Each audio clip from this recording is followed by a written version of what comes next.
UAPA के जो cases हैं, अगर आप उनके पेरेंट एक्ट्स को देखा है तो वहाँ पर टाटा है, पोटा है, वो ज़्यादा चलते थे। यूएपीए उस समय पुराना कानून है, उसका इतना यूज़ नहीं होता था। लेकिन जब पोटा रिपील किया तो उन्होंने सारे प्रोविज़न यूएपीए में कर दिया, और यूएपीए कानून है जिसको ये लोग यूज़ करते हैं।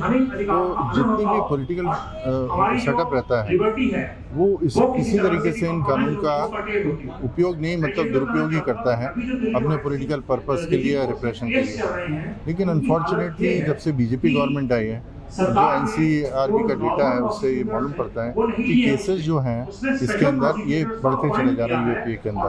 तो इससे ये मालूम पड़ता है, और कन्विक्शन रेट जो पहले 1% था टाटा में, अभी यूएपीए के अंदर भी 2% है। इसका मतलब 98% अब इसका अब्यूज़ हो रहा है। दूसरा ये कि जब इस तरह के अब्यूज़ होते हैं, जैसे कि जब टाटा केस को रिपील चैलेंज किया था तो कॉन्स्टिट्यूशन बेंच ने कहा कि इस तरह की एक बॉडी होनी चाहिए स्वतंत्र तरीके से, जिसमें कोई सुप्रीम कोर्ट का जज वगैरह रहे, कि इस तरह के जो अब्यूज़ होते हैं उनको रिव्यू करें, और अगर लोगों के खिलाफ गलत तरीके का पोजीशन है तो हटे। यूएपीए में इस तरह का कोई भी कानून नहीं है। ऐसा प्रावधान होना ज़रूरी है कि केसेस को रिव्यू किया जाए, ताकि सारे लोग जो जब तक ये केस पेंडिंग रहता है तब तक सफ़र ना करें। दूसरा, जैसा आपको मालूम है कि हमारे यहाँ क्रिमिनल जस्टिस सिस्टम के अंदर केसेस पेंडिंग रहते हैं बहुत लंबे समय तक। तो इसका मतलब ये है कि कोई व्यक्ति अगर इनोसेंट भी है तो 2-2, 3-3 साल तक उसको बेल के लिए रुकना पड़ता है, और ट्रायल तो पता नहीं, और उसके बाद में 10 साल तक परेशान होने के बाद अगर उसका अल्टीमेटली एक्विटल होता है कि उसके खिलाफ कोई केस नहीं, उसके पास हमारे पास कोई इस तरह का प्रोविजन नहीं है कि उसके जीवन के जितने वर्ष गए हैं उसको कंपनसेट किस तरीके से किया जाए। व्यक्ति बिल्कुल बर्बाद हो जाता है। तो इसीलिए बहुत ज़रूरी है कि इस तरह के जो अगर किसी के खिलाफ अगर इम्पोजिशन होता है, अपराध लगाया जाता है, तो उसकी स्क्रूटनी होना इनिशियल स्टेजेस में बहुत ज़रूरी है। अच्छा सर, आप सुप्रीम कोर्ट के मुख्य वकील हैं, पीयूसीएल के भी सदर हैं, तो ये इस वक्त जो है जुडिशरी जिस तरह से काम कर रही है, जुडिशरी जिस तरह से काम कर रही है, उसके बारे में क्या कहें? देखिए, जुडिशरी को ये बात जानना बहुत ज़रूरी है कि हमारे जो संविधान के अंदर बोलने का अधिकार है वो अपने में सबसे बड़ा अधिकार है। जीवन का अधिकार तो अपने में बड़ा है ही, लेकिन जीवन के साथ में बोलने का अधिकार तो बहुत ज़रूरी है। बिना बोलने के अधिकार के तो जीवन का कोई प्रश्न नहीं रहता।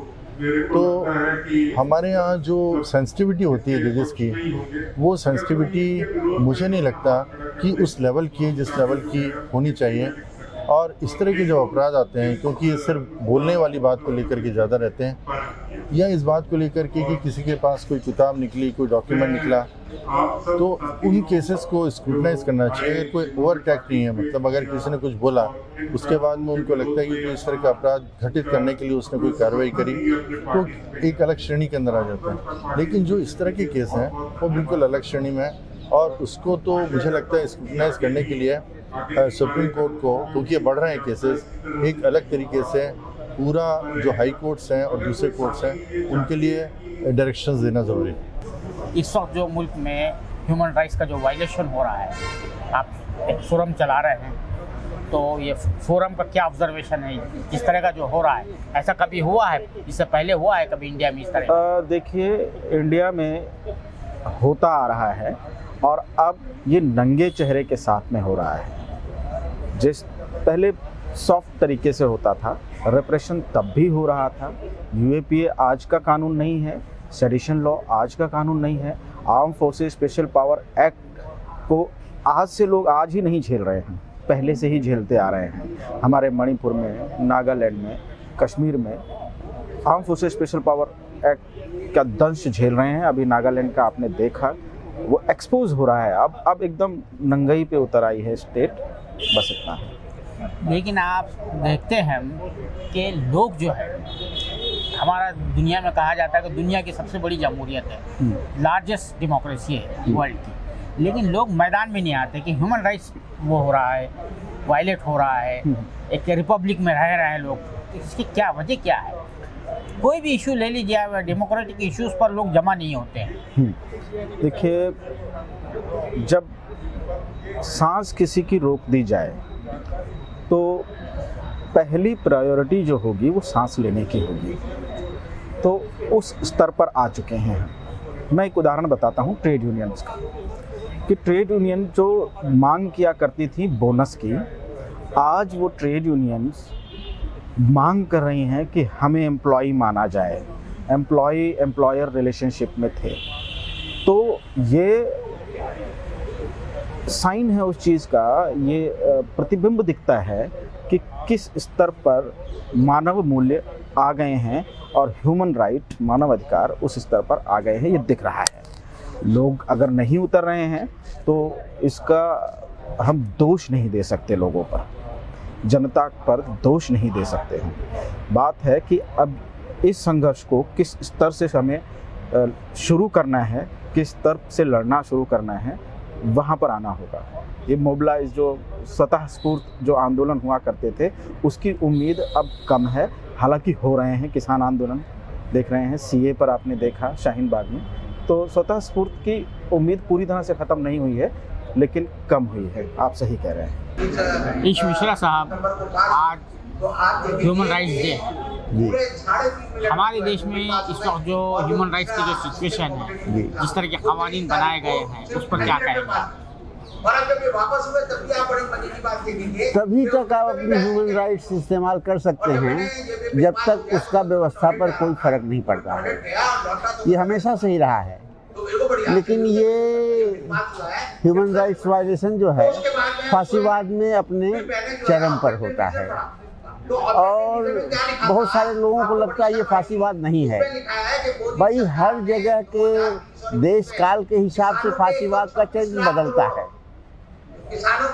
हिटलर का फांसीवाद नहीं है ये, क्योंकि ये जर्मनी नहीं है।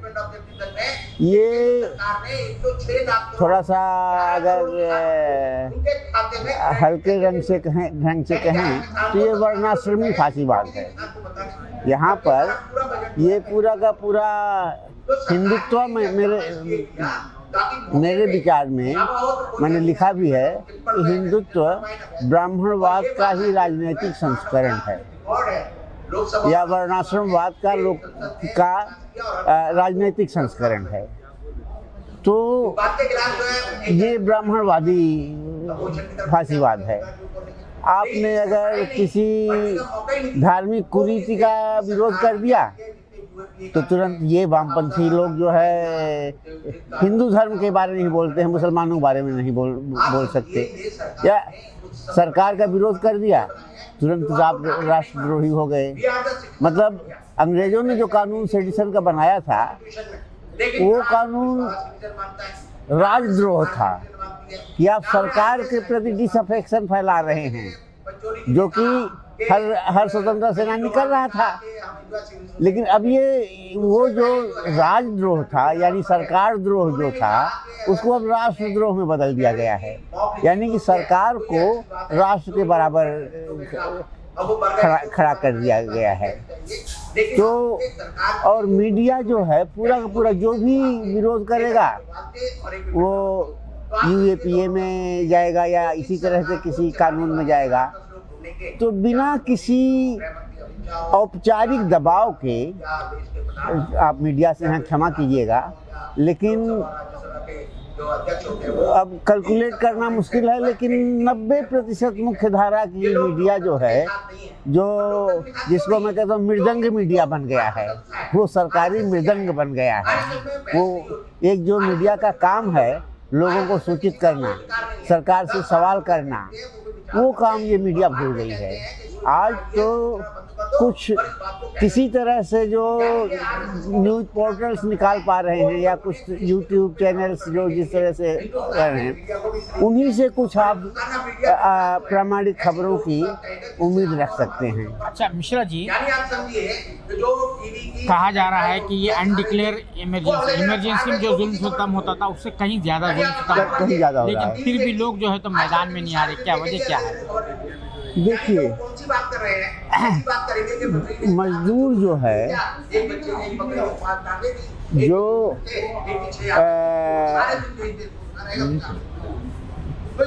जो हम लोग जिसे सर्वहारा तबका कहते हैं, उसके अंदर की चेतना अभी बहुत लो है।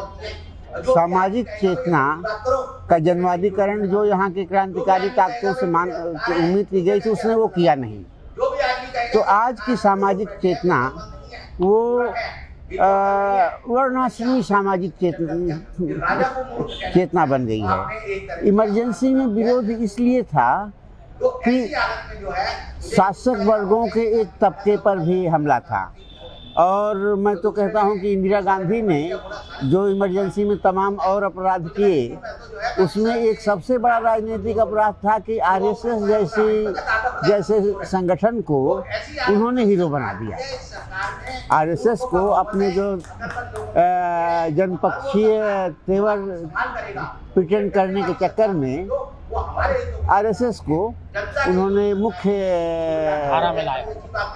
हाँ, उन्होंने मुख्य पर आक्रमण के जरिए मुख्य धारा में ले आई, और इमरजेंसी के जो तथाकथित शहादत के भरोसे मैं तो जेल में था, और जितने भी संघी मित्र थे जेल में, सबने माफ़ी मांग ली, कोई नहीं छूटे, कोई भी नहीं। तो लेकिन इसके बावजूद भी उनको श्रेय तो जाता ही है, उनको मिल ही गया कि भाई इमरजेंसी में के मुख्य टारगेट ये थे।